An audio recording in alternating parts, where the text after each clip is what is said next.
नीरज जी, ये पल जो है देखिए सेना की सबसे वरिष्ठ रेजिमेंट हम यहाँ पर देख पा रहे हैं और उसके बाद सबसे बड़ी बात ये अंगरक्षकों की सेवा के 250 साल भी जो है वो पूरे हो गए हैं। तो ऐसे में ये जो जोश, ये जो जज्बा है कम नहीं हो रहा है और ज़्यादा हाई होता चला जा रहा है। बिल्कुल बिल्कुल जोश। अभी आप देखिए ना कि जब कर्तव्य पथ पर मार्चिंग कंटिजेंट यानी कि मार्चिंग दस्ते जब निकलेंगे इस बार, और शुरुआत जो होगी वो फ्रांस के दस्ते के साथ शुरुआत होगी। पहले जो महिला कलाकार आएंगी 100, जो पहली बार ऐसा हो रहा है गणतंत्र दिवस परेड में कि शुरुआत जो हो रही है वो महिला कलाकारों के साथ होगी। 100 कलाकारें होंगी, देश भर के अलग अलग हिस्सों से आएंगी। जो कोई शंख बजाएगा, कोई नगाड़ा बजाते हुए दिखाई देगा। उसके बाद फ्रांस का दस्ता आएगा और उसके बाद भारतीय सेना के दस्ते होंगे। और इस बार पहली बार ऐसा होगा कि क्योंकि हमेशा हम देखते थे थल सेना, वायुसेना, नौसेना के तीनों के अलग अलग दस्ते हुआ करते थे। इस बार भी होंगे, लेकिन इस बार क्या किया है, पहला जो दस्ता होगा वो ट्राई सर्विस होगा, यानी कि तीनों सेनाओं का, जो सेना के अंग हैं उनकी जो महिलाएं हैं, अग्निवीर हैं, उनका एक जॉइंट दस्ता होगा। शुरुआत होगी जिसकी लीड जो करेंगे वो तीनों सेनाओं की जो ऑफिसर्स होंगी वो करती हुई आएंगी। 144 का कंटिजेंट है, ये सदस्य होंगे उसमें और महिलाएं होंगी। और उसके बाद फिर हम देखेंगे कि थल सेना के कंटिजेंट आएंगे, मार्चिंग दस्ते, जिसमें कैवलरी एक बार फिर से मैकेनाइज जो कैवलरी है वो उसमें आएगी, सामने आएगी, निकल कर आएगी। वो भी 61 कैवलरी है जो कि भारत में घुड़सवार को इस्तेमाल करती है। उनमें जैसे मैंने पहले बताया था, अंगरक्षक, पीवीजी और साथ ही 61 कैवलरी, इन 2 ही रेजिमेंट ऐसी बची हैं भारतीय सेना में जो घोड़ों का इस्तेमाल करती हैं। तो वो हमें दिखाई देंगी।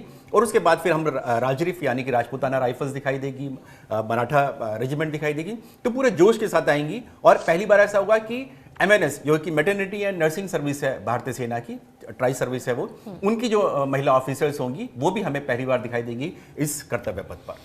बिल्कुल। कर्नल त्रिपाठी जी, जमीन से आसमान, सबसे आगे हिंदुस्तान, कितना गौरव का पल ये बहुत ही गौरव का पल है। हम मतलब 75वें साल में प्रवेश कर चुके हैं, गणतंत्र मना रहे हैं और हर बार हर आयोजन एक नई अनुभूति देकर जाता है। नए जोश, नए उत्साह के साथ सैनिक और देश भर से आए हुए कलाकार कर्तव्य पथ पर अपनी प्रतिभा का प्रदर्शन करते हुए चलते हैं। तो ये हर देशवासी के सीने में रोमांच उत्पन्न करता है, साथ ही एक जोश भरता है कि हम देश के लिए कुछ कर सकें। देश की सेनाएं और जो भी सशस्त्र बल हैं वो अपना उच्चतम योगदान देते हैं।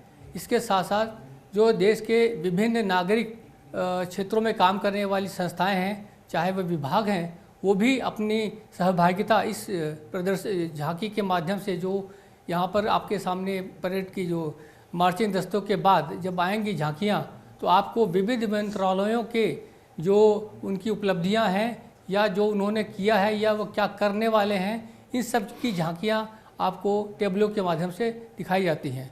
तो ये सब जो दृश्य उत्पन्न होते हैं देश के प्रति गौरव का भान कराते हैं, अपना सिर ऊंचा करके चलने की क्षमता बढ़ाते हैं, विश्व में भारत का नाम ऊंचा करते हैं।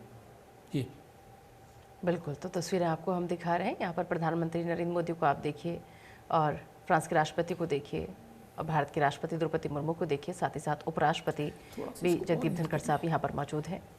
इस तरह नहीं इसको तो लोकतंत्र का अद्भुत गान भी आप अभी सुनेंगे थोड़ी देर में।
The president's bodyguard now moving away from the saluting base, and of course they will be back for the closing part of the ceremony, once again to escort the President of India, their Supreme Commander, to her official residence, the Rashtrapati Bhavan.